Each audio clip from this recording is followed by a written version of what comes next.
Welcome to Showroom Chat with Decarie Motors.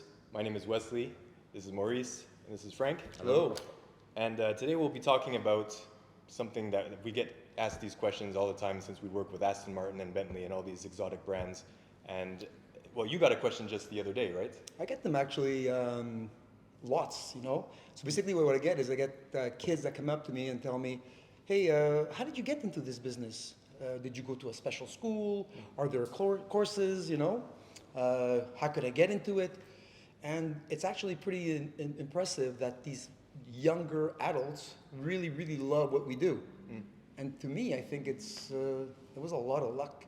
It was a lot of luck. So you got into the business, I mean, it wasn't a clear path for you, right? How did you get started?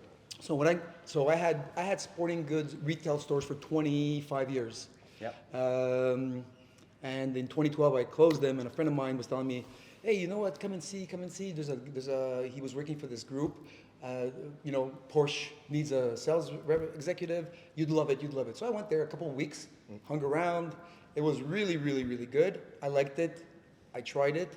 Stayed there for about a year and a half till around 2013. The manager there was a younger guy. I was always working on my own, and it didn't work out. I came here in 2013.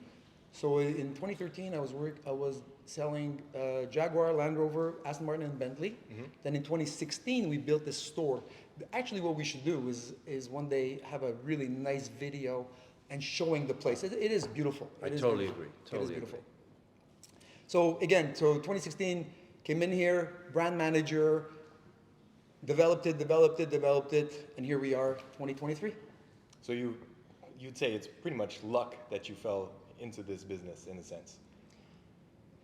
For me, it was, because I never thought I'd be in the automotive industry at all.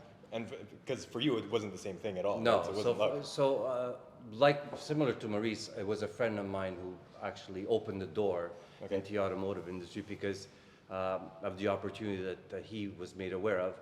But he knew my passion for cars. We, as kids, we would get on our bikes and drive to Mr. Cristofaro's little showroom and see those cars that we would hardly ever see on the street. So it was always that passion. I was always that toy guy.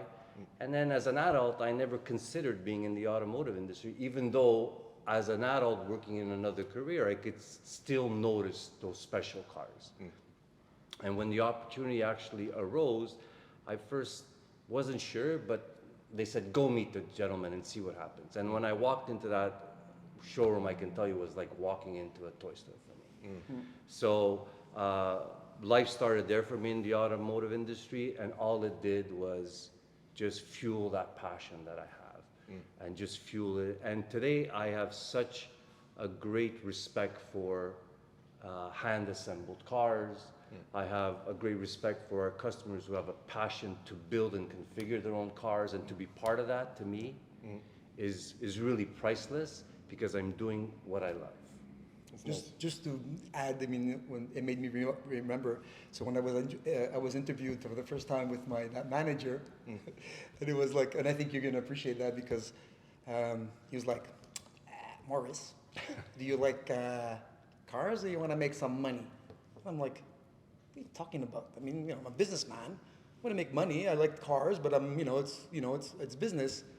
He goes, okay. I wonder if I would have said, oh, I love cars and I have toys and stuff like that, he would have probably told me, like, get the hell out of there. Yeah. Yeah. And you?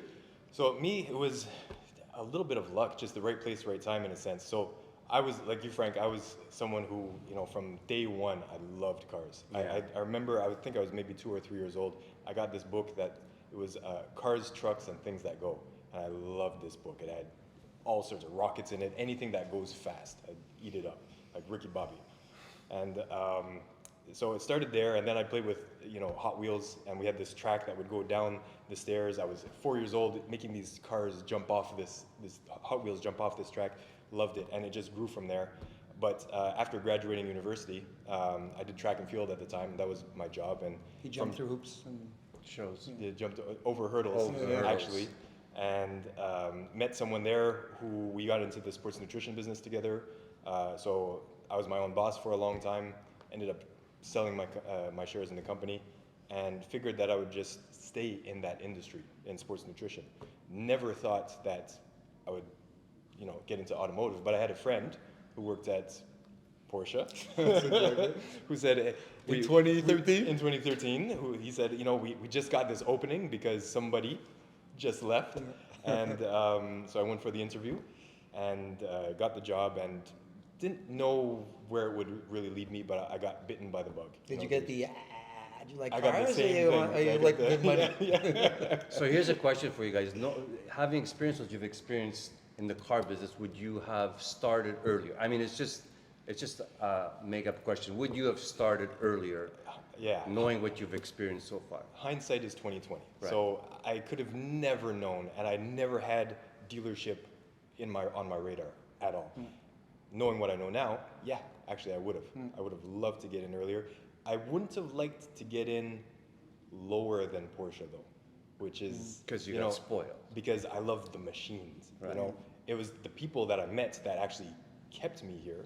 The clients and then the perks also. Like you go for a training to learn a new car. You get to drive it on these beautiful roads and so on.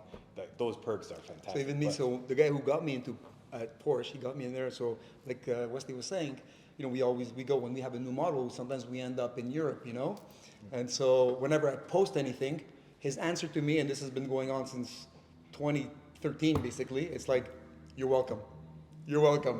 I'm like, because basically he got me into it, and it's like, "You're welcome." So he's taking credit for all your for wicked anything that experiences. happens from now, it's like, "You're welcome." But these trainings and these travels are important because they create those testimonials that we use when we're informing our customers, and they're real and they're true.